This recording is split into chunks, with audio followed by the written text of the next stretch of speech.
Hello दोस्तों, कहानियों की दुनिया में आप सभी का स्वागत है। आज हम सुनेंगे मुंशी प्रेमचंद जी द्वारा लिखित कहानी दो कब्रें। तो आइए सुनते हैं। अब न वह यौवन है, न वह नशा, न वह उन्माद। वह महफिल उठ गई, वह दीपक बुझ गया। जिससे महफिल की रौनक थी, वह प्रेम मूर्ति कब्र की गोद में सो रही है। हाँ, उसके प्रेम की छाप अब भी हृदय पर है और उसकी अमर स्मृति आंखों के सामने। वीरांगनाओं में ऐसी वफा, ऐसा प्रेम, ऐसा व्रत दुर्लभ है और रईसों में ऐसा विवाह, ऐसा समर्पण, ऐसी भक्ति और भी दुर्लभ। कुंवर रणवीर सिंह रोज बिना ना गया संध्या समय जोहरा के कब्र के दर्शन करने जाते, उसे फूलों से सजाते, आंसुओं से सींचते। 15 साल गुजर गए, एक दिन भी नागा नहीं हुआ। प्रेम की उपासना ही उनके जीवन का उद्देश्य था। उस प्रेम का जिसमें उन्होंने जो कुछ देखा वही पाया और जो कुछ अनुभव किया उसी की याद अब भी उन्हें मस्त कर देती है। इस उपासना में सुलोचना भी उनके साथ होती, जो जोहरा का प्रसाद और कुंवर साहब की सारी अभिलाषाओं का केंद्र थी। कुंवर साहब ने 2 शादियां की थी, पर दोनों स्त्रियों में से एक भी संतान का मुख न देख सकी। कुंवर साहब ने फिर विवाह न किया। एक दिन एक महफिल में उन्हें जोहरा के दर्शन हुए। उस निराश पति और अतृप्त युवती में ऐसा मेल, मानो चिरकाल से बिछड़े हुए 2 साथी फिर मिल गए हों। जीवन का बसंत विकास, संगीत और सौरभ से भरा हुआ आया, मगर अफसोस 5 वर्षों के अल्पकाल में उसका भी अंत हो गया। वह मधुर स्वप्न निराशा से भरी हुई जागृति में लीन हो गया। वह सेवा और व्रत की देवी 3 साल की सुलोचना को उनकी गोद में सौंपकर सदा के लिए सिधार गई। कुंवर साहब ने इस प्रेमादेश का इतने अनुराग से पालन किया कि देखने वाले को आश्चर्य होता था। कितने ही तो उन्हें पागल समझते थे। सुलोचना ही की नींद सोते, उसी की नींद जागते, खुद पढ़ाते, उसके साथ सैर करते, इतनी एकाग्रता के साथ जैसे कोई विधवा अपने अनाथ बच्चे को पाले। जब से वह यूनिवर्सिटी में दाखिल हुई, उसे खुद मोटर में पहुंचा आते और शाम को खुद जाकर ले आते। वह उसके माथे पर से वह कलंक धो डालना चाहते थे जो मानो विधाता ने क्रूर हाथों से लगा दिया था। धन तो उसे न धो सका, शायद विद्या धो डाले। एक दिन शाम को कुंवर साहब जोहरा के मजार को फूलों से सजा रहे थे और सुलोचना कुछ दूर पर खड़ी अपने कुत्ते को गेंद से खिला रही थी कि सहसा उसने अपने कॉलेज के प्रोफेसर डॉक्टर रामेंद्र को आते देखा। सकुचाकर मुंह फेर लिया, मानो उन्हें देखा नहीं। शंका हुई कहीं रामेंद्र इस मजार के बारे में कुछ पूछ न ले। यूनिवर्सिटी में दाखिल हुए उसे 1 साल हुआ। इस 1 साल में उसने प्रणय के विविध रूपों को देख लिया था। कहीं क्रीड़ा थी, कहीं विनोद था, कहीं उत्साह थी, कहीं लालसा थी, कहीं उच्च श्रृंखलता थी, किंतु कहीं वह सहृदयता न थी जो प्रेम का मूल है। केवल रामेंद्र ही एक ऐसे सज्जन थे जिन्हें अपनी ओर ताकते देखकर उसके हृदय में सनसनी होने लगती थी। पर उनकी आंखों में कितनी विवशता, कितनी पराजय, कितनी वेदना छिपी होती थी। रामेंद्र ने कुंवर साहब की ओर देखकर कहा, तुम्हारे बाबा इस कब्र पर क्या कर रहे हैं? सुलोचना का चेहरा कानों तक लाल हो गया। बोली, यह उनकी पुरानी आदत है। रामेंद्र, किसी महात्मा की समाधि है? सुलोचना ने इस सवाल को उड़ा देना चाहा।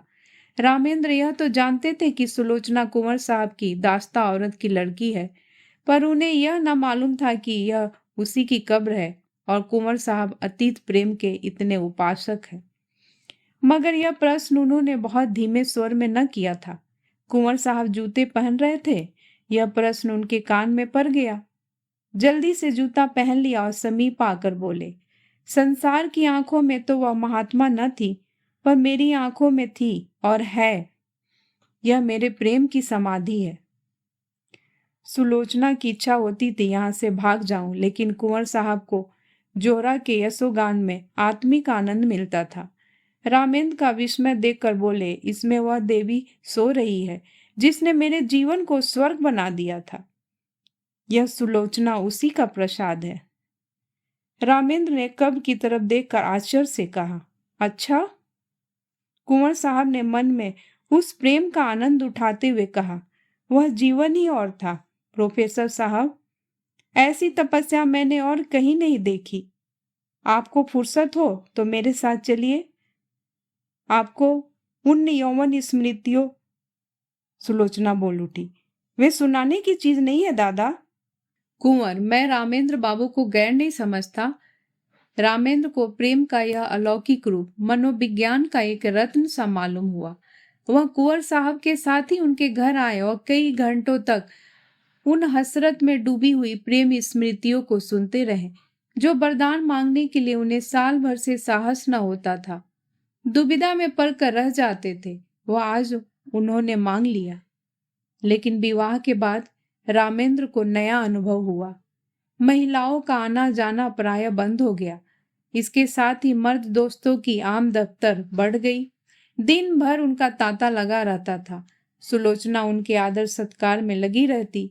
पहले 1-2 महीने तक तो रामेंद्र ने इधर ध्यान नहीं दिया, लेकिन जब कई महीने गुजर गए और स्त्रियों ने बहिष्कार का त्याग न किया, तो उन्होंने एक दिन सुलोचना से कहा, यह लोग आजकल अकेले ही आते हैं?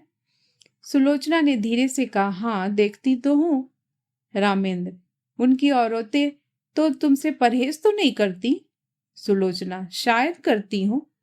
रामेंद्र, मगर वे लोग तो विचारों के बड़े स्वाधीन हैं। उनकी औरतें भी शिक्षित है, फिर यह क्या बात है? सुलोचना ने दबी जवान से कहा, मेरी समझ में कुछ नहीं आता। रामेंद्र ने कुछ देर असमंजस में पड़कर कहा, हम लोग किसी दूसरे जगह चले जाएं तो क्या हर्ज? वहां तो कोई हमें न जानता होगा। सुलोचना ने अब की तीव्र स्वर में कहा, दूसरी जगह क्यों जाए? हमने किसी का कुछ बिगाड़ा नहीं है, किसी से कुछ मांगते नहीं। जिसे आना हो आए, न आना हो ना आए। मुंह क्यों छिपाए? धीरे धीरे रामेंद्र पर एक और रहस्य खुलने लगा, जो महिलाओं के व्यवहार से कहीं अधिक घृणास्पद और अपमानजनक था। रामेंद्र को अब मालूम होने लगा कि ये महाशय जो आते हैं और घंटों बैठे सामाजिक और राजनीतिक प्रश्नों पर बहसें किया करते हैं, वास्तव में विचार विनिमय के लिए नहीं बल्कि रूप की उपासना के लिए आते हैं। उनकी आंखें सुलोचना को देखती रहती है, उनके कान उसी की बातों की ओर लगे रहते हैं। उसकी रूप माधुरी का आनंद उठाना ही उनका अभिष्ट है। यहाँ उन्हें वह संकोच नहीं होता जो किसी भले आदमी की बहू बेटी की ओर आंखें नहीं उठने देता। शायद वो सोचते हैं यहाँ उन्हें कोई रोक टोक नहीं है। कभी कभी जब रामेंद्र की अनुपस्थिति में कोई महाशय आ जाते तो सुलोचना को बड़ी कठिन परीक्षा का सामना करना पड़ता। अपनी चितवनों से, अपने कुत्सित संकेतों से, अपनी रहस्यपूर्ण बातों से, अपनी लंबी सांसों से उसे दिखाना चाहते थे कि हम भी तुम्हारी कृपा के भिखारी हैं। अगर रामेंद्र का तुम पर 16 आना अधिकार है तो थोड़ी सी दक्षिणा के अधिकारी हम भी हैं। सुलोचना उस वक्त जहर का घूंट पीकर रह जाती। अब तक रामेंद्र और सुलोचना दोनों क्लब जाया करते थे। वहां उदार सज्जनों का अच्छा जमघट रहता था। जब तक रामेंद्र को किसी की ओर संदेह न था, वह उसे आग्रह करके अपने साथ ले जाते थे। सुलोचना के पहुंचते ही यहाँ एक स्फूर्ति सी उत्पन्न हो जाती थी। जिस मेज पर सुलोचना बैठती उसे लोग घेर लेते थे। कभी कभी सुलोचना गाती थी, उस वक्त सब के सब उन्मत्त हो जाते। क्लब में महिलाओं की संख्या अधिक न थी, मुश्किल से 5-6 लेडियां आती थी, मगर वे भी सुलोचना से दूर दूर रहती थी। बल्कि अपनी भाव भंगिमाओं और कटाचों से वे उसे जता देना चाहती थी कि तुम पुरुषों का दिल खुश करो, हम कुल बधुओं के पास तुम नहीं आ सकती। लेकिन जब रामेंद्र पर इस कटु सत्य का प्रकाश हुआ तो उन्होंने क्लब जाना छोड़ दिया, मित्रों के यहाँ आना जाना भी कम कर दिया और अपने यहाँ आने वालों की भी उपेक्षा करने लगे। वह चाहते थे कि मेरे एकांतवास में कोई विघ्न न डाले। आखिर उन्होंने बाहर आना जाना छोड़ दिया। अपने चारों ओर छल कपट का जाल सा बिछा हुआ मालूम होता था। किसी पर विश्वास न कर सकते थे, किसी से सद्व्यवहार की आशा नहीं। सोचते ऐसे धूर्त कपटी दोस्तों की आड़ में गला काटने वाले आदमियों से मिले ही क्यों। वे स्वभाव से मिलनसार आदमी थे, पक्के यार बास। यह एकांतवास जहां न कोई सैर थी, न विनोद, न कोई चहल पहल, उनके लिए कठिन कारावास से कम न था।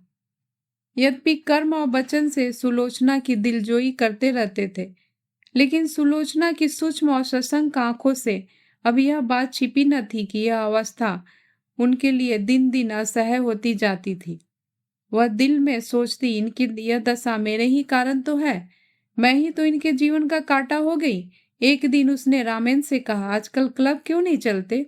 कई सप्ताह हुए घर से निकलते तक नहीं। रामेन ने बेदिली से कहा, मेरा जी कहीं जाने को नहीं चाहता, अपना घर सबसे अच्छा है।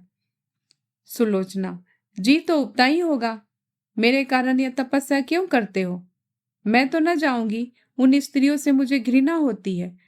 उनमें से एक भी ऐसी नहीं है जिसके दामन पर काले दाग न हो, लेकिन सब सीता बनी फिरती हैं। मुझे तो उनकी सूरत से चिढ़ हो गई है। मगर तुम क्यों नहीं जाते? कुछ दिल्ली बहल जाएगा। रामेन, दिल नहीं पत्थर बहलेगा। जब अंदर आग लगी हुई हो तो बाहर शांति कहाँ? सुलोचना चौंक पड़ी। आज पहली बार उसने रामेंद्र के मुंह से ऐसी बात सुनी। वो अपने ही को बहिष्कृत समझती थी। अपना अनादर जो कुछ था उसका था। रामेंद्र के लिए तो अब भी सब दरवाजे खुले हुए थे। वह जहां चाहे जा सकते हैं, जिनसे चाहे मिल सकते हैं। उनके लिए कौन सी रुकावट है? लेकिन नहीं, अगर उन्होंने किसी कुलीन स्त्री से विवाह किया होता तो उनकी यह दशा क्यों होती? प्रतिष्ठित घरानों की औरतें आती, आपस में मैत्री बढ़ती, जीवन सुख से कटता, रेशम का पैबंद लग जाता। अब तो उसमें टाट का पैबंद लग गया। मैंने आकर सारे तालाब को गंदा कर दिया। उसके मुख पर उदासी छा गई। रामेंद्र को भी तुरंत मालूम हो गया कि उनकी जबान से एक ऐसी बात निकल गई जिसके दो अर्थ हो सकते हैं। उन्होंने फौरन बात बनाई, क्या तुम समझती हो कि हम और तुम अलग अलग हैं? हमारा और तुम्हारा जीवन एक है। जहां तुम्हारा आदर नहीं, वहां मैं कैसे जा सकता हूं? फिर मुझे भी समाज के इन रंगे सियारों से घृणा हो रही है। मैं इन सबों के कच्चे चिट्ठे जानता हूं। पद या उपाधि या धन से किसी की आत्मा शुद्ध नहीं हो जाती। जो ये लोग करते हैं वो अगर कोई नीच दर्जे का आदमी करता, उसे कहीं मुंह दिखाने की हिम्मत न होती।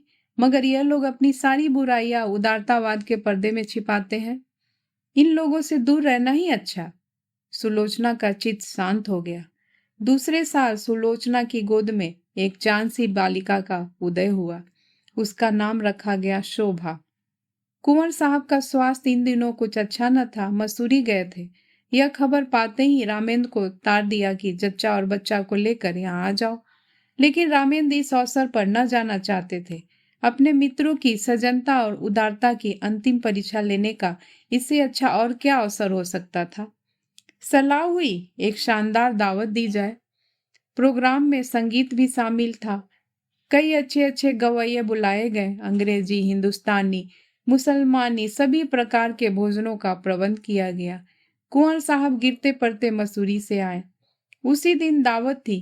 नियत समय पर निमंत्रित एक एक करके आने लगे। कुंवर साहब स्वयं उनका स्वागत करते थे।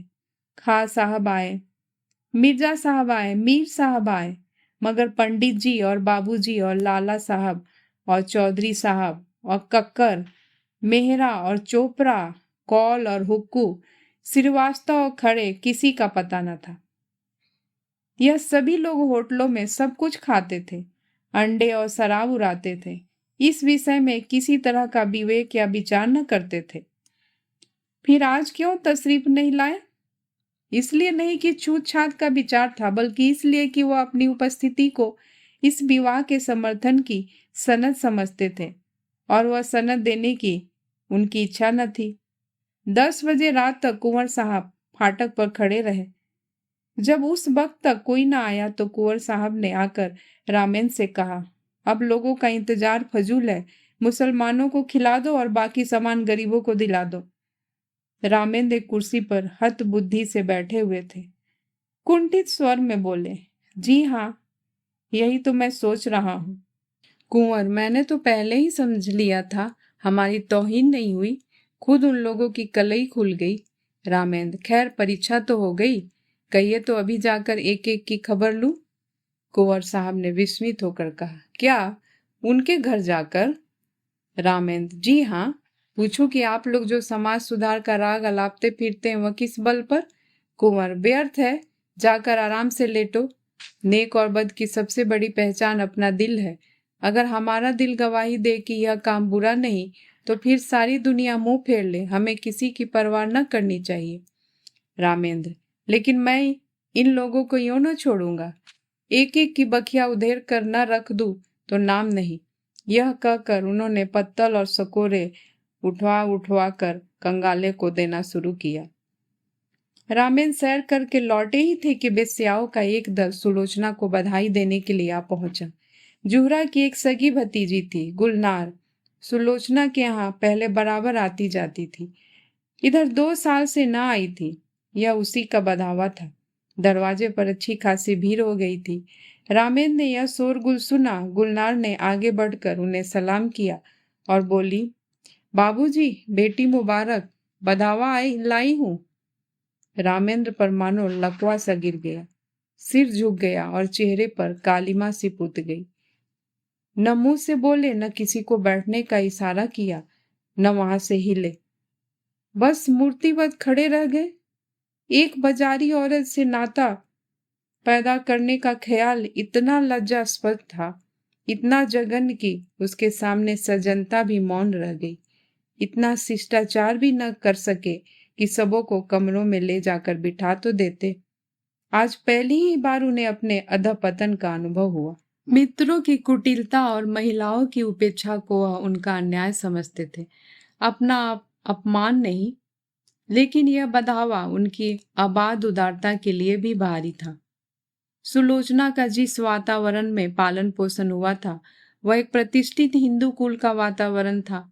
यह सच है कि अब भी सुलोचना नित्य जोहरा के मजार की परिक्रमा करने जाती थी, मगर जोहरा अब एक पवित्र स्मृति थी, दुनिया की मलिनताओं और कलुषताओं से रहित। गुलनार से नातेदारी और परस्पर का निवाह दूसरी बात थी। जो लोग तस्वीरों के सामने सिर झुकाते हैं, उन पर फूल चढ़ाते हैं, वे भी तो मूर्ति पूजा की निंदा करते हैं। एक स्पष्ट है, दूसरा सांकेतिक, एक प्रत्यक्ष है, दूसरा आंखों से छिपा हुआ। सुलोचना अपने कमरे में चीक की आड़ में खड़ी रामेंद्र का असमंजस और क्षोभ देख रही थी। जिस समाज को उसने अपना उपास्य बनाना चाहा था, जिसके द्वार पर सजदे करके उसे बरसों हो गए थे, उसकी तरफ से निराशा होकर उसका हृदय इस समय उसके विद्रोह करने पर तुला हुआ था। उसके जी में आता था, गुलनार को बुलाकर गले लगा लूं। जो लोग मेरी बात भी नहीं पूछते, उनकी खुशामद क्यों करूं? यह बेचारियां इतनी दूर से आई हैं, मुझे अपना ही समझ कर तो। उनके दिल में प्रेम तो है, यह मेरे दुख सुख में शरीक होने को तैयार तो है। आखिर रामेंद्र ने सिर उठाया और शुष्क मुस्कान के साथ गुलनार से बोले, आइए, आप लोग अंदर चले आइए। यह कहकर वह आगे आगे रास्ता दिखाते हुए दीवान खाने की ओर चले कि सहसा महरी निकली और गुलनार के हाथ में एक पुर्जा देकर चली गई। गुलनार ने वह पुर्जा लेकर देखा और उसे रामेंद्र के हाथ में देकर वहीं खड़ी हो गई। रामेंद्र ने पुर्जा देखा, लिखा था, बहन गुलनार, तुम यहाँ नाहक आई, हम लोग यूं ही बदनाम हो रहे हैं, अब और बदनाम मत करो, बधावा वापस ले जाओ। कभी मिलने का जी चाहे रात को आना, और अकेली। मेरा जी तुमसे गले लिपट कर रोने के लिए तड़प रहा है, मगर मजबूर हूं। रामेंद्र ने पुर्जा फाड़ कर फेंक दिया और उदंड होकर बोले, इन्हें लिखने दो, मैं किसी से नहीं डरता, अंदर जाओ। गुलनार ने एक कदम पीछे फिरकर कहा, नहीं बाबूजी, अब हमें आज्ञा दीजिए। रामेंद्र, 1 मिनट तो बैठो। गुलनार, जी नहीं, 1 सेकंड भी नहीं। गुलनार के चले जाने के बाद रामेंद्र अपने कमरे में जा बैठे। जैसी पराजय उन्हें आज हुई, वैसी पहले कभी न हुई। वह आत्माभिमान, एक सच्चा क्रोध जो अन्याय के ज्ञान से पैदा होता है, लुप्त हो गया था। उसकी जगह लज्जा थी और ग्लानि। इसे बधावे की क्यों सूझ गई? यूं तो कभी आती जाती न थी। आज न जाने कहाँ से फट पड़ी। कुंवर साहब होंगे इतने उदार, उन्होंने जोहरा के नातेदारों से भाईचारे का निवाह किया होगा। मैं इतना उदार नहीं हूँ। कहीं सुलोचना छिपकर इसके पास आती जाती तो नहीं। लिखा भी तो है कि मिलने का जी चाहे तो रात को आना, और अकेली क्यों ना हो। खून तो वही है, मनोवृत्ति वही, विचार वही, आदर्श वही। माना कुंवर साहब के घर में पालन पोषण हुआ, मगर रक्त का प्रभाव इतनी जल्दी नहीं मिट सकता। अच्छा, दोनों बहनें मिलती होंगी तो उनमें क्या बातें होती होंगी। इतिहास या नीति की चर्चा तो नहीं हो सकती, वही निर्लजता की बातें होती होगी। गुलनार अपना वृतांत कहती होगी, उस बाजार के खरीदारों और दुकानदारों के गुण दोषों पर बहस होती होगी। यह तो हो ही नहीं सकता कि गुलनार इसके पास आते ही अपने को भूल जाए और कोई भद्दी, अनर्गल और कलुषित बातें न कहे। एक क्षण में उनके विचारों ने पलटा खाया, मगर आदमी बिना किसी से मिले जुले रह भी तो नहीं सकता। यह भी तो एक तरह का भूख है। भूख में अगर शुद्ध भोजन न मिले तो आदमी जूठा खाने से ही परहेज नहीं करता। अगर इन लोगों ने सुलोचना को अपनाना होता, उसका यूं बहिष्कार न करते, तो उसे क्यों ऐसी प्राणियों से मिलने की इच्छा होती। इसका कोई दोष नहीं, यह सारा दोष परिस्थितियों का है जो हमारे अतीत की याद दिलाती रहती है। रामेंद्र इन्हीं विचारों में पड़े हुए थे कि कुंवर साहब आ पहुंचे और कटु स्वर में बोले, मैंने सुना गुलनार अभी बधावा लाई थी, तुमने उसे लौटा दिया। रामेंद्र का विरोध सजीव हो उठा। बोले, मैंने तो नहीं लौटाया, सुलोचना ने लौटाया, पर मेरे ख्याल में अच्छा किया। कुंवर, तो यह कहो तुम्हारा इशारा था, तुमने इन पतितों को अपनी ओर खींचने का कितना अच्छा अवसर हाथ से खो दिया। सुलोचना को देखकर जो कुछ असर पड़ा वह तुमने मिटा दिया। बहुत संभव था कि एक प्रतिष्ठित आदमी से नाता रखने का अभिमान उसके जीवन में एक नए युग का आरंभ करता, मगर तुमने इन बातों पर जरा भी ध्यान न दिया। रामेंद्र ने कोई जवाब न दिया। कुंवर साहब जरा उत्तेजित होकर बोले, आप लोग यह क्यों भूल जाते हैं कि हर एक बुराई मजबूरी से होती है। चोर इसलिए चोरी नहीं करता कि चोरी में उसे विशेष आनंद आता है, बल्कि केवल इसलिए कि जरूरत उसे मजबूर कर देती है। हाँ, वह जरूरत वास्तविक है या काल्पनिक, इसमें मतभेद हो सकता है। स्त्री के मैके जाते समय कोई गहना बनवाना एक आदमी के लिए जरूरी हो सकता है, दूसरे के लिए बिल्कुल गैर जरूरी। क्षुब्धता से व्यथित होकर एक आदमी अपना ईमान खो सकता है, दूसरा मर जाएगा पर किसी के सामने हाथ न फैलाएगा। पर प्रकृति का यह नियम आप जैसे विद्वानों को न भूलना चाहिए कि जीवन लालसा प्राणी मात्र में व्यापक है। जिंदा रहने के लिए आदमी सब कुछ कर सकता है। जिंदा रहना जितना ही कठिन होगा, बुराइयां भी उसी मात्र में बढ़ेगी। जितना ही आसान होगा उतनी ही बुराइयां कम होगी। हमारा यह पहला सिद्धांत होना चाहिए कि जिंदा रहना हर एक के लिए सुलभ हो। रामेंद्र बाबू, आपने इस वक्त इन लोगों के साथ वही व्यवहार किया जो दूसरे आपके साथ कर रहे हैं और जिससे आप बहुत दुखी हैं। रामेंद्र ने इस लंबे व्याख्यान को इस तरह सुना जैसे कोई पागल बक रहा हो। इस तरह की दलीलों का वह खुद कितनी ही बार समर्थन कर चुके थे, पर दलीलों से व्यथित अंग की पीड़ा नहीं शांत होती। पतित स्त्रियों का नातेदारी हैसियत से द्वार पर आना इतना अपमानजनक था कि रामेंद्र किसी दलील से पराभूत होकर उसे भूल न सकते थे। बोले, मैं ऐसे प्राणियों से कोई संबंध नहीं रखता, यह विष अपने घर में नहीं फैलाना चाहता। सहसा सुलोचना भी कमरे में आ गई। प्रसव काल का असर अभी बाकी था, पर उत्तेजना ने चेहरे को आरक्त कर रखा था। रामेंद्र सुलोचना को देखकर तेज हो गए।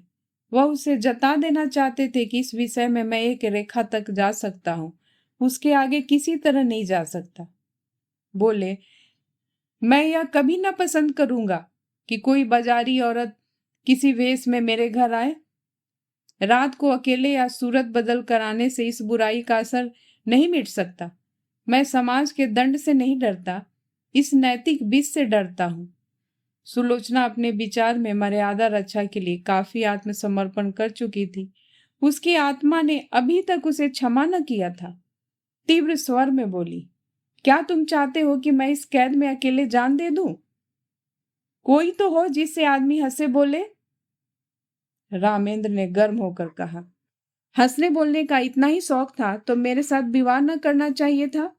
विवाह का बंधन बड़ी हद तक त्याग का बंधन है। जब तक संसार में इस विधान का राज्य है और स्त्री कुल मर्यादा की रक्षा समझी जाती है, उस वक्त तक कोई मर्द यह स्वीकार न करेगा कि उसकी पत्नी बुरे आचरण के प्राणियों से किसी प्रकार का संसर्ग रखे।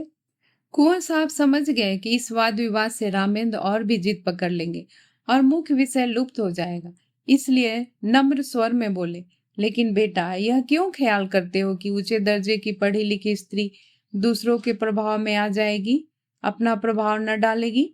रामेंद्र, इस विषय में शिक्षा पर मेरा विश्वास नहीं। शिक्षा ऐसी कितनी बातों को मानती है जो रीति नीति और परंपरा की दृष्टि से त्याज्य है। अगर पांव फिसल जाए तो हम उसे काट कर फेंक नहीं देते, पर मैं इसके सामने सिर झुकाने को तैयार नहीं हूँ।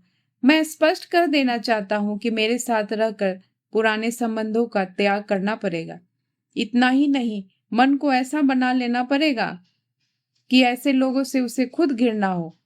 हमें इस तरह अपना संस्कार करना पड़ेगा कि समाज अपने अन्याय पर लज्जित हो, न यह कि हमारे आचरण ऐसे भ्रष्ट हो जाए कि दूसरों की निगाह में यह तिरस्कार और चित्त का स्थान पा जाए। सुलोचना ने उद्धत होकर कहा, स्त्री इसके लिए मजबूर नहीं है कि वो आपकी आंखों से देखे और आपके कानों से सुने। उसे यह निश्चय करने का अधिकार है कि कौन सी चीज उसके हित की है और कौन सी नहीं। कुंवर साहब भयभीत होकर बोले, सिल्लो, तुम भूल ही जाती हो कि बातचीत में हमेशा मुलायम शब्दों का व्यवहार करना चाहिए। हम झगड़ा नहीं कर रहे हैं, केवल एक प्रश्न पर अपने अपने विचार प्रकट कर रहे हैं। सुलोचना ने निर्भीकता से कहा, जी नहीं, मेरे लिए बेरियां तैयार की जा रही है। मैं इन बेरियों को नहीं पहन सकती। मैं अपनी आत्मा को उतना ही स्वाधीन समझती हूँ जितना कोई मर्द समझता है। रामेंद्र ने अपनी कठोरता पर कुछ लज्जित होकर कहा, मैंने तुम्हारी आत्मा की स्वाधीनता को छीनने की कभी इच्छा नहीं की, और न मैं इतना विचारहीन हूँ। शायद तुम भी इसका समर्थन करोगी, लेकिन क्या तुम्हें विपरीत मार्ग पर चलते हुए देखूं तो मैं तुम्हें समझा भी नहीं सकता। सुलोचना, उसी तरह जैसे मैं तुम्हें समझा सकती हूँ, तुम मुझे मजबूर नहीं कर सकते। रामेंद्र, मैं इसे नहीं मान सकता। सुलोचना, अगर मैं अपने किसी नातेदार से मिलने जाऊं तो आपकी इज्जत में बट्टा लगता है। क्या इसी तरह आप यह स्वीकार करेंगे कि आपका व्यभिचारियों से मिलना जुलना मेरी इज्जत में दाग लगाता है? रामेंद्र, हाँ, मैं मानता हूँ। सुलोचना, आपका कोई व्यभिचारी भाई आ जाए तो आप उसे दरवाजे से भगा देंगे? रामेंद्र, तुम मुझे इसके लिए मजबूर नहीं कर सकती। सुलोचना, और आप मुझे मजबूर कर सकते हैं? बेशक। क्यों? इसलिए कि मैं पुरुष हूँ, इस छोटे से परिवार का मुख्य अंग हूँ, इसलिए कि तुम्हारे ही कारण मुझे। रामेंद्र कहते कहते रुक गए, पर सुलोचना उनके मुंह से निकलने वाले शब्दों को तार गई। उसका चेहरा तमतमा उठा, मानो छाती में बर्छी सी लग गई। मन में ऐसा उद्वेग उठा कि इसी क्षण घर छोड़कर सारी दुनिया से नाता तोड़कर चली जाऊं और फिर इन्हें कभी मुंह न दिखाऊं। अगर इसी का नाम विवाह है कि किसी की मर्जी की गुलाम होकर रहूं, अपमान सहकर रहूं, तो ऐसे विवाह को दूर ही से सलाम है। वह तैस में आकर कमरे से निकलना चाहती थी कि कुंवर साहब ने लपक कर उसे पकड़ लिया और बोले, क्या करती हो बेटी, घर में जाओ। क्यों रोती हो? अभी तो मैं जीता हूं, तुम्हें क्या गम है? रामेंद्र बाबू ने कोई ऐसी बात नहीं कही और न कहना चाहते थे। फिर आपस की बातों का क्या बुरा मानना? किसी अवसर पर तुम भी जो जी में आए कह देना। यूं समझाते हुए कुंवर साहब उसे अंदर ले गए। वास्तव में सुलोचना कभी गुलनार से मिलने की इच्छुक न थी। वह उसे स्वयं भागती थी। एक क्षणिक आवेश में उसने गुलनार को एक पुर्जा लिख दिया था। मन में स्वयं समझती तीन लोगों से मेलजोल रखना मुनासिब नहीं, लेकिन रामेंद्र ने यह विरोध किया। यही उसके लिए असह्य था। यह मुझे मना क्यों करे? क्या मैं इतना भी नहीं समझती? क्या इन्हें मेरी ओर से इतनी शंका है? इसलिए तो कि मैं कुलीन नहीं हूं। मैं अभी अभी गुलनार से मिलने जाऊंगी। देखो मेरा क्या करते हैं। लार प्यार में पली हुई सुलोचना को कभी किसी ने तीखी आंखों से न देखा था। कुंवर साहब उसकी मर्जी के गुलाम थे। रामेंद्र भी इतने दिनों से उसका मुंह जोते रहे। आज अकस्मात यह तिरस्कार और फटकार पाकर उसकी स्वेच्छा, प्रेम और आत्मीयता के सारे नातों को पैरों से कुचल डालने के लिए विकल हो उठी। वह सब कुछ सह लेगी, पर यह धौंस या अन्याय या अपमान उससे न सहा जाएगा। उसने खिड़की से सिर निकालकर कोचवान को पुकारा और बोली, गाड़ी लाओ, मुझे चौक जाना है, अभी लाओ। कुंवर साहब ने चुमकार कर कहा, बेटी सिल्लो, क्या कर रही हो? मेरे ऊपर दया करो, इस वक्त कहीं मत जाओ, नहीं हमेशा के लिए पछताना पड़ेगा। रामेंद्र बाबू भी बड़े गुस्सेवर आदमी है, फिर तुमसे बड़े हैं, ज्यादा विचारवान हैं, उन्हीं का कहना मान जाओ। मैं तुमसे सच कहता हूं, तुम्हारी माँ जब थी तो कई बार ऐसी नौबत आई कि मैंने उनसे कहा घर से निकल जाओ, पर उस प्रेम की देवी ने कभी डेवड़ी के बाहर पांव नहीं निकाला। इस वक्त धैर्य से काम लो, मुझे विश्वास है जरा देर में रामेंद्र बाबू खुद लज्जित होकर तुम्हारे पास अपराध का क्षमा कराने आएंगे।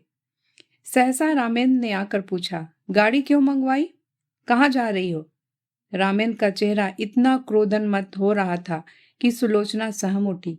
दोनों आंखों से ज्वाला सी निकल रही थी, नथने फड़क रहे थे, पिंडलियां कांप रही थी। यह कहने की हिम्मत न पड़ी कि गुलनार के घर जाती हूँ। गुलनार का नाम सुनते ही शायद यह मेरी गर्दन पर सवार हो जाएंगे। इस भय से वह कांप उठी। आत्मरक्षा का भाव प्रबल हो गया। बोली, जरा अम्मा के मजार तक जाऊंगी। रामेंद्र ने डांट कर कहा, कोई जरूरत नहीं वहां जाने की। सुलोचना ने कातर स्वर में कहा, क्यों, अम्मा के मजार तक जाने की भी रोक है? रामेंद्र ने उसी ध्वनि में कहा, हाँ। सुलोचना, तो फिर अपना घर संभालो, मैं जाती हूँ। रामेंद्र, जाओ, तुम्हारे लिए क्या, यह न सही दूसरा घर सही। अभी तक तस्मा बाकी था, वह कट गया। यूं शायद सुलोचना वहां से कुंवर साहब के बंगले पर जाती, 2-4 दिन रुटी रहती, फिर रामेंद्र उसे मना लाते और मामला तय हो जाता। लेकिन इस चोट ने समझौते और संधि की जड़ काट दी। सुलोचना दरवाजे तक पहुंची थी, वहीं चितलिखित सी खड़ी रह गई, मानो किसी ऋषि के सांप ने उसके प्राण खींच लिए हो। वहीं बैठ गई, न कुछ बोल सकी न कुछ सोच सकी। जिसके सिर पर बिजली गिर पड़ी हो, वह क्या सोचे, क्या रोए, क्या बोले। रामेंद्र के वे शब्द बिजली से कहीं अधिक घातक थे। सुलोचना कब तक वहां बैठी रही, उसे कुछ खबर न थी। जब उसे कुछ होश आया तो घर में सन्नाटा छाया हुआ था। घड़ी की तरफ आंख उठी, 1 बज रहा था। सामने आराम कुर्सी पर कुंवर साहब नवजात शिशु को गोद में लिए हुए सो गए थे। सुलोचना ने उठकर बरामदे में झांका। रामेंद्र अपने पलंग पर लेटे हुए थे। उसके जी में आया, इसी वक्त उन्हीं के सामने जाकर कलेजे में छुरी मार लूं और इन्हीं के सामने तरप तरप कर मर जाऊं। वो धातक शब्द याद आ गए। इनके मुंह से ऐसे शब्द निकले क्यों कर? इतने चतुर, इतने उदार और इतने विचारशील होकर भी यह जुबान पर ऐसी शब्द क्यों कर ला सके? उसका सारा सतीत्व भारतीय आदर्शों की गोद में पली हुई भूमि पर आसक्त पड़ी हुई अपनी दीनता पर रो रहा था। वह सोच रही थी, अगर मेरे नाम पर यह दाग न होता, मैं भी कुलीन होती, तो क्या यह शब्द इनके मुंह से निकल सकते थे? लेकिन मैं बदनाम हूं, दलित हूं, त्याज हूं, मुझे सब कुछ कहा जा सकता है। उफ, इतना कठोर हृदय! क्या वह किसी दशा में भी रामेंद्र पर इतना कठोर प्रहार कर सकती थी? बरामदे में बिजली की रोशनी थी। रामेंद्र के मुख पर क्षोभ या ग्लानि का नाम भी न था। क्रोध की कठोरता अब तक उसके मुख को विकृत किए हुए थी। शायद इन आंखों में आंसू देखकर अब भी सुलोचना के आहत हृदय को तस्कीन होती, लेकिन वहां तो अभी तक तलवार खींची हुई थी। उसकी आंखों में सारा संसार सूना हो गया। सुलोचना फिर अपने कमरे में आई। कुंवर साहब की आंखें अब भी बंद थी। इन चंद घंटों ही में उनका तेजस्वी मुख कांतिहीन हो गया था। गालों पर आंसुओं की रेखाएं सूख गई थी। सुलोचना ने उनके पैरों के पास बैठकर सच्ची भक्ति के आंसू बहाए। हाय, मुझ अभाग्नि के लिए इन्होंने कौन कौन से कष्ट नहीं झेले, कौन कौन से अपमान नहीं सहे। अपना सारा जीवन ही मुझ पर अर्पण कर दिया, और उसका यह हृदय विदारक अंत। सुलोचना ने फिर बच्ची को देखा, मगर उसका गुलाब का सा विकसित मुख देखकर भी उसके हृदय में ममता की तरंग न उठी। उसने उसकी तरफ से मुंह फेर लिया। यही वो अपमान की मूर्तिमान वेदना है जो इतने दिनों मुझे भोगनी पड़ी। मैं इसके लिए क्यों अपने प्राण संकट में डालूं? अगर उसके निर्दयी पिता को उससे प्रेम है तो उसको पाले और एक दिन वह भी उसी तरह रोए जिस तरह आज मेरे पिता को रोना पड़ रहा है। ईश्वर अब की अगर जन्म देना तो किसी भले आदमी के घर जन्म देना। जहां जूरा का मजार था उसी के बगल में एक दूसरा मजार बना हुआ है। जूरा के मजार पर घास जम गई है, जगह जगह से चूना गिर गया है, लेकिन दूसरा मजार बहुत साफ सुथरा और सजा हुआ है। उसके चारों तरफ गमले रखे हुए और मजार तक जाने के लिए गुलाब के बेलों की रविसें बनी हुई है। शाम हो गई है। सूर्य की छीन उदास पीली किरणें मानो उस मजार पर आंसू बहा रही है।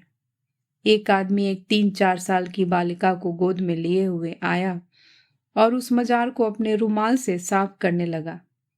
रविसों में तो पत्तियां पड़ी थी, उन्हें चून कर साफ किया और मजार पर सुगंध छिड़कने लगा। बालिका दौड़ दौड़ कर तितलियों को पकड़ने लगी। यह सुलोचना का मजार है।